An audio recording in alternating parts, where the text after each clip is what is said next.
RFI convida. Adriana Brandão.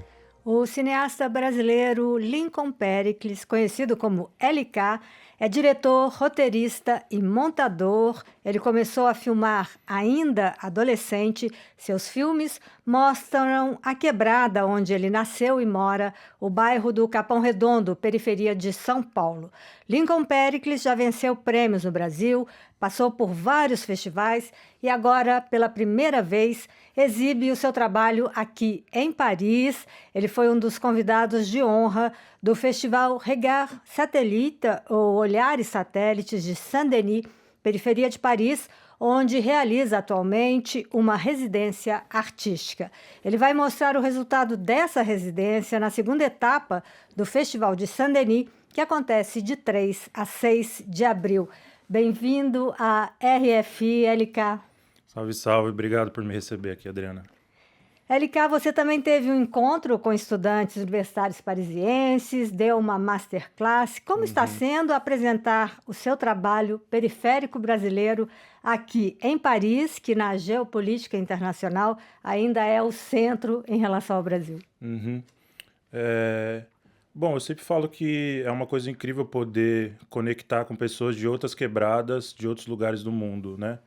Eu sempre acho que nós que vivemos na quebrada no Brasil, a gente é meio imigrante já dentro do próprio território, né?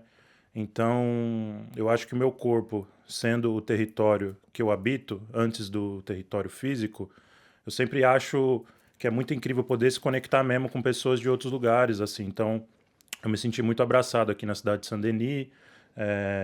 A gente tem um movimento de imigração, um movimento de ocupação muito forte, de corpos parecido com o meu corpo, então eu me senti muito à vontade, desde conversando com estudantes do ensino médio e da rede pública, que é a mesma coisa que eu faço lá na minha quebrada, ou é a mesma coisa que eu faço no Brasil, mesma atividade, e as ideias eram muito parecidas, né, dessa juventude, até universitários também, e pessoas que são da área do cinema já, mas que também carecem de ter uma voz, uma referência mesmo que vem de um outro lugar, né? Porque nós que é de quebrada, eu sempre sinto que cada lugar do mundo que a gente pisa, a gente tem que desfazer a imagem de Brasil que as pessoas têm, né? Tipo, o Brasil que nós vivemos é um outro Brasil, a nossa classe é uma outra classe, então a gente se conecta com as pessoas que também são parecidas com nós, e aqui está sendo a mesma fita. Você está se sentindo um pouco embaixador dessa produção cinematográfica periférica e contemporânea brasileira? Eu acho que de certa forma sim, porque quando a gente fala sobre internacionalizar carreira, internacionalizar trabalhos autorais de favela, a gente tem uma barreira muito grande que é a barreira do acesso, tá ligado? Nós já tem uma coisa que, para você sair do país, você já tem que falar uma outra língua, o que dentro do Brasil ainda é um bagulho que, tipo, quem é de classe trabalhadora já não tem esse acesso a uma outra língua, seja o inglês, seja o espanhol, seja qualquer outra coisa. Então, quando você consegue furar essa barreira, você fala outras línguas, você tem acesso a algumas políticas públicas, porque eu estou aqui por causa de políticas públicas como as da SP-Cine, que tem uma série de ações afirmativas, e foram essas ações afirmativas que me possibilitaram estar aqui ano passado no Festival de Clermont-Ferrand, e agora eu estou aqui por causa dos contatos que eu fiz no festival. Então, assim, quando a gente fura essa barreira, de certa forma a gente acaba virando esse embaixador. Eu não assumo cargo institucional nenhum, porque eu sou só mais um dessa grande quebrada que é o Capão Redondo. Só que se eu posso, de alguma forma, trazer mais dos meus junto comigo, eu faço sim. Então, de certa forma, eu me vejo como uma pessoa que está apresentando um outro Brasil, um outro painel de vozes, de poéticas que normalmente não tem um acesso, o recurso para atingir outros países, né? Lincoln, além então da apresentação desses seus filmes aqui na região parisiense, você então também está produzindo um filme. Como está sendo essa produção? Está sendo na mesma pegada, na mesma estética dos seus outros filmes, que é meio entre documentário e ficção? Sim, e sim porque, como eu disse, meu corpo é meu território, então cada lugar que eu acessar, eu vou conseguir produzir a poesia que eu produzo no quintal de casa ou em qualquer outro lugar do mundo, né? Então, ano passado eu estive em Uganda, estive no Quênia, a gente está fazendo a primeira coprodução entre periferias com uma favela do Quênia. Então, estou trabalhando com um diretor que chama Tony De Giggs, aliás, um salve, Tony, lá de Matare. Então, o nosso coletivo está produzindo com um coletivo de favela do Quênia. Então, assim, tipo, a nossa estética, ela vai ser levada porque a gente tem uma forma de fazer, o nosso corpo fala, né? Então, com certeza, assim, eu estou trabalhando com formas e jeitos que são parecidos, mas eu sempre gosto de dizer que cada filme que eu faço, ele me ensina como fazer ele. Então muda, né? Se muda o território, muda as pessoas, muda a língua. Só que, de certa forma, eu tô reagindo a tudo isso e eu tô aprendendo conforme eu tô fazendo o filme. Então tem muitas coisas parecidas, mas também tem muitas coisas diferentes, né? Assim como eu não consigo falar, documentário, ficção, sempre tem um amigo meu que brinca assim, o Leon Reis, inclusive, um salve pro Leon, que ele fala assim que você não faz documentário nem ficção, você faz magia. Então eu tô fazendo magia por aqui. E esse filme você vai apresentar o primeiro resultado dele na semana que vem, na primeira semana de abril. Uhum. Sim, na segunda parte agora do Resgate Satélite, eu vou apresentar um Work in Progress, que é parte do filme que eu tenho gravado. Inclusive, eu saio da entrevista aqui para continuar gravando o filme, né? A gente está no meio das filmagens. Então, eu estou colaborando com artistas maravilhosos aqui, como a Daisy Sanches, que é uma dançarina maravilhosa daqui da França, de Cabo Verde. Estou trabalhando com a Keila Sanches também. Estou trabalhando com a Tainá Buffet. Então, assim, estou trabalhando com pessoas daqui que têm uma relação com o território, tem uma relação de classe, de gênero, de raça com o território e que, enfim, a gente vai conseguir apresentar alguma coisa já nesse segundo período do festival, mas eu volto para cá em maio e volto para filmar também mais coisas para esse filme. Nessa sua estética que você acaba de dizer que é um pouco magia, você também defende um cinema periférico como contraprova. Poderia explicar? Sim, eu acho que o cinema que nós produz nas quebradas, ele serve como contraprova em relação às próprias provas coloniais e às próprias provas de violência que o Estado brasileiro perpetua contra si mesmo e a classe cinematográfica burguesa produz contra si mesmo, né? Então o cinema ele sempre foi usado como um instrumento da colonização e no Brasil não foi diferente, né? Eu venho de uma família indígena que teve a sua língua, a tentativa de ter a sua língua apagada, né? Meu avô, ele saiu da aldeia para ir jogar futebol, então essa assimilação e esse apagamento do meu avô ter que deixar de falar a língua originária e começar a falar português já é um apagamento. E esse apagamento dentro do Brasil ele está registrado no audiovisual, nas imagens e no som ele está registrado. Então quando eu falo que a gente produz contraprova, é a gente olhar para essas provas quase que sádicas que o colonizador produziu contra si mesmo e a gente colocar de frente o trabalho e a nossa poética e falar assim, não, isso aqui é o que nós pensamos sobre o mundo, isso aqui é o que nós pensamos sobre qualquer coisa. Não falo nem de um tema específico. Então, no fim das contas, essa magia que nós produzimos, ela é um documento também. Então, ela é documentário na sua essência, porque ela documenta a história do nosso povo, a história do nosso cotidiano, e isso, colocado diante dessas provas que eu menciono, elas servem como contraprova. E eu espero que um dia, inclusive, a gente consiga ver reparações históricas a partir dessa poética, a partir dessa obra, a gente usar como contraprova. E isso vale aqui também para a França? Com certeza, sim. Eu acho que a França também...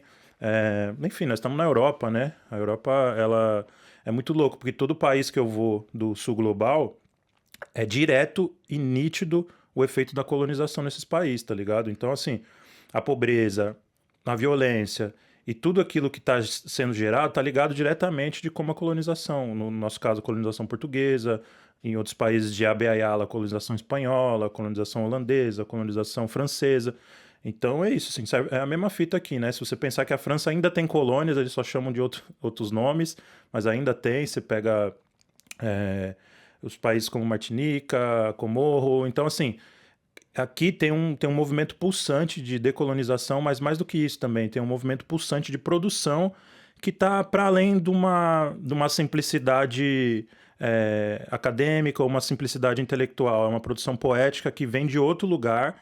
E eu acho que é a produção mais pulsante que tem sido feita nesse país, assim como no nosso país também, tá ligado? Pois é, depois dessa primeira residência artística em Saint-Denis, você vai fazer uma segunda residência artística que integra o projeto A Cinemateca Ideal das Periferias do Mundo. Esse projeto seria a versão francesa da sua ideia de uma cinemateca das quebradas do Brasil? Então, é muito louco, porque eu não conhecia a Cinemateca das Periferias do Mundo, e quando eu recebi o convite, e eu já tenho o meu projeto, né, que é a Cinemateca da Quebrada, e vi esse mesmo nome, falei, caramba, é um bagulho muito parecido. Então, tive uma conexão direta com a ideia da Alice Diop, né, que é a criadora desse projeto, e eu fiquei muito encantado. Falei, mano, eles estão fazendo aqui algo muito parecido. E a Cinemateca da Quebrada, o nosso projeto de preservação audiovisual do material audiovisual das periferias do Brasil e do mundo, está muito ligado a ter parcerias estratégicas em todo lugar do mundo, né? Porque uma coisa que eu aprendi com a preservação audiovisual é que você não pode manter somente num lugar. Você não pode ter somente um lugar físico, um registro. Então a gente precisa ter raízes, né? Então acho que a Cinemateca das Periferias do Mundo é mais um desses lugares onde a gente está tentando plantar uma semente que sejam criadas mais raízes, né? Além da Cinemateca da Periferia do Mundo, a gente está trabalhando com o Pompidou agora também, que é um museu gigante aqui de Paris. O pessoal do Regate Satellite está ajudando muito, o pessoal do Atelier Medici. Então a gente tem algumas raízes sendo criadas aqui e em outros territórios também, né? A gente está muito conectado com o movimento de preservação e arquivo de refugiados do Sudão, né? Eu trabalho com algumas comunidades de refugiados do Sudão, né? Por isso eu tive no leste da África, como eu citei. Então a Cinemateca da Quebrada, ela precisa dessas sementes no mundo, assim. Então, não é como se fosse uma versão francesa, mas é como se fosse mais um braço e nós é mais um braço deles lá, tá ligado? Uma vez eu entrevistei uma antropóloga brasileira aqui que falava de uma internacional das periferias. Seria um pouco nessa vibe também. Mano, com certeza, porque eu acho que sim, eu gosto do termo, mas se nós parar pra pensar, ontem eu tava trocando ideia com um mano indiano, e ele tava me falando assim, ele falou, mano, a gente tem aqui, ó, toda uma pesquisa, ele também é de uma favela lá, que eu não vou me recordar o nome agora, perdão, mas que ele falou assim, ó, a gente tem uma pesquisa que a gente vê que 70% das pessoas moram em periferias, 70% das pessoas moram nessas aglomerações, e o urbano, essa ideia do urbano, ela é construída por corpos como os nossos, tá ligado? Se a gente pensar bilionários, milionários, pessoas ricas, eles são minorias, né? Muitas vezes, em vários países que eu vou, a galera fala, nós, as minorias. Eu falo, mano, não, nós não é minoria. Porque nós, enquanto classe trabalhadora, nós, enquanto pessoas periféricas, nós sabe, tipo assim, nós é a maioria. E aí foi interessante ver essa pesquisa que mesmo nesses grandes aglomerados, né, eles estiveram em Paraisópolis, lá em São Paulo, e voltaram lá para Mumbai, para a favela que eu esqueci o nome, mas enfim. Então, assim, tipo, se a gente pensar até nessa demografia, a gente é maioria, né? A gente tem essa possibilidade de criar, assim, essa internacional das periferias. E eu fico muito feliz que o nosso cinema tenha feito parte dessa construção política, porque, para mim, fazer cinema é essencialmente político, tá ligado? Então, para mim, a gente ter um pé e a gente ter um meio de se descobrir dentro desse ambiente político também é muito necessário para nós que é de periferia. Pois aí, fazer cinema, além desse projeto que está nascendo dessa residência artística, você tem 2 outros projetos importantes, inclusive em parceria com a França. Sim, tenho sim. Eu estou filmando já há mais de 5 anos um documentário que chama Sobre a Luta, que, enfim, a gente está muito feliz porque a gente conseguiu agora uma verba de pesquisa para o documentário, né? Porque a gente vem fazendo esse documentário independentemente. Então, ano passado eu tive aqui nos Jogos Olímpicos para gravar, né? Porque o documentário é sobre uma boxeadora, a Jussielen Romeu, inclusive salve, Jussi, da periferia de Rio Claro, que veio para sua segunda Olimpíada, né? E ela é uma boxeadora antirracista, então que tem noção de como que o corpo dela e como a voz dela ecoa para além da profissão dela, né? Porque ela é uma trabalhadora, ela é uma atleta. Então, a gente precisava vir aqui para gravar ela na sua segunda Olimpíada, já que, enfim, parecia que ninguém estava dando muita atenção. E aí a gente veio gravar, então a gente arrumou agora uma coprodução francesa para esse filme.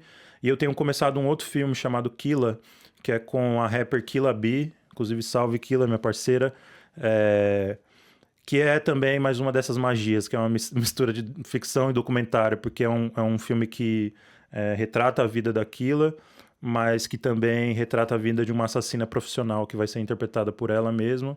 E aí, para esse filme, a gente tem uma produtora francesa, que é a Lisa Merlot, da Escarlate Filmes. Então, a gente já começa essa produção com uma produtora francesa e já também podendo entender que as filmagens... por exemplo, esse filme, metade do filme se passa nas quebradas em São Paulo e metade do filme se passa em Paris e na Suíça.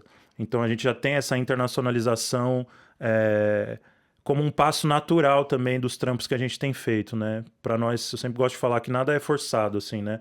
Eu busco uma coprodução francesa quando eu preciso, né? Porque o filme se passava aqui. Então não é essa coisa... Às vezes a gente tem essa síndrome de vira-lata também, né? De achar que, tô produzindo com a Europa, tô produzindo com os Estados Unidos, nossa, que grande coisa. Não, para mim as coisas vêm da necessidade, né? Eu não acredito nesse tipo de relação...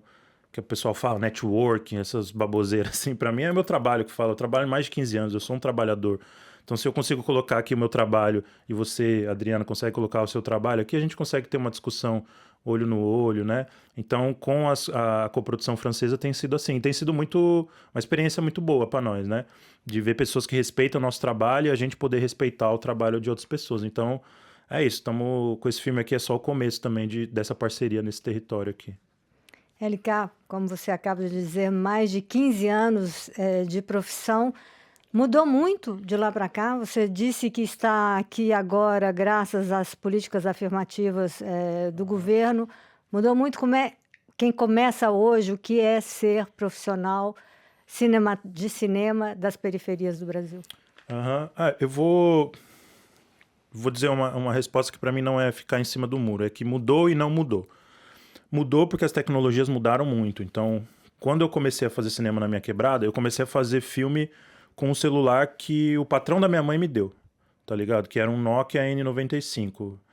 Então, para nós ter um celular com câmera, era um bagulho muito raro dentro da quebrada. Então, a gente começou a fazer filme lá, eu e meus parceiros. E aí, hoje a tecnologia mudou muito, você tem um bagulho muito mais acessível, né? Apesar de nem todo mundo ter um celular de qualidade, nem todo mundo ter acesso à internet. Então, no Brasil ainda tem esse buraco de acesso mesmo, né? De um acesso básico, né? Então, se a gente eu venho de uma comunidade que certos lugares não tem água, tem esgoto a céu aberto. Sabiam que não tem água aqui na vila? Sim, eu já sabia. E a água desapareceu com uma magia que a bruxa do 71 fez. Que magia, o quê? Quer dizer que não tem água aqui na vila? Mas já faz 3 dias, Chaves. Por isso não precisei me enxugar quando lavei as mãos. Bem. Mas o principal é pensar em como resolver esse problema. La réunification pacifique du Vietnam n'aura pas lieu. Saigon s'y oppose, approuvé par Washington, et ni Moscou ni Pékin ne sont décidés à prendre des risques sérieux pour assurer l'application du traité.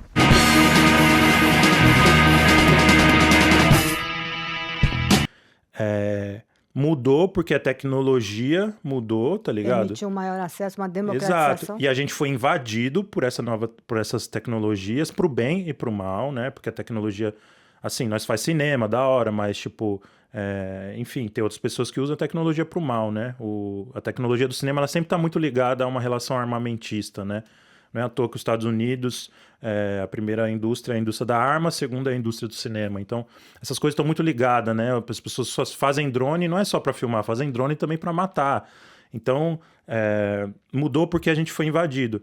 Mas diversas coisas não mudaram o básico, assim, que é justamente um acesso, digamos assim, um ponto de partida que a gente possa estar num ponto de partida mais próximo de quem é herdeiro, de quem é de classe média alta, tá ligado? Esse ponto de partida não mudou. Então, assim, ao mesmo tempo que a gente tem muita gente como eu e vinda dos lugares que eu venho, fazendo cinema, essas pessoas ainda estão batalhando, tá ligado? Para ter um acesso muito básico a coisas muito básicas. E aí não é só equipamentos, é um emprego de qualidade, é direitos, né? Se a gente pensar hoje no Brasil, os direitos trabalhistas estão em perigo, tá ligado? Então eu não sei se eu vou me aposentar, eu tenho 35 anos, eu já sou de uma geração que já não sei como vai ser. Agora você imagina as novas gerações que estão começando. Então, essas coisas, esses direitos básicos da classe trabalhadora, eles não mudaram. E tem uma tendência a piorar, inclusive, seja com os governos de extrema-direita e fascista como o anterior, ou seja em governos como esse também. A gente está vendo passos muito lentos para a gente entender direitos básicos. Assim, e eu acho que isso influencia nós diretamente. Então, o fato da gente ter mais pessoas fazendo audiovisual, mais pessoas como nós fazendo cinema, não é ligado diretamente a um progresso da nossa classe, assim, né? Ele é ligado, às vezes, muito ao trabalho, ao talento das pessoas, porque, mano, eu falar que eu trampo há 15 anos com cinema, só eu sei, e as pessoas que tiveram do meu lado, o quanto suor, o quanto sufoco, tá ligado? Então, pra mim, não é, eu cheguei aqui, é uma vitória. Não, isso aqui é uma consequência de muita coisa, inclusive sorte. Inclusive, minha espiritualidade que cuida de mim, tá ligado? Então, fico feliz de ver muita gente fazendo cinema nas quebradas. Fico feliz da galera, mano, tipo, tô no busão, indo pro Terminal Capelinha, um mano novinho me tromba e fala, porra, eu já vi seus filmes, eu conheço. Então, assim, eu sei que chegou de alguma forma, tá ligado? Sei que que esse bolo tá crescendo. Só que os nossos direitos e o nosso acesso e a continuidade dessas ações afirmativas que estão sempre em perigo, né? Enfim, então é isso. Mudou, mas não mudou. E o seu cinema político vai continuar ajudando a influenciar e a mudar a situação. E eu lembro que seus filmes estão disponíveis no YouTube gratuitamente. Muito obrigado, Lincoln Pericles, LK, por essa entrevista. Da hora. Obrigado, Adriana.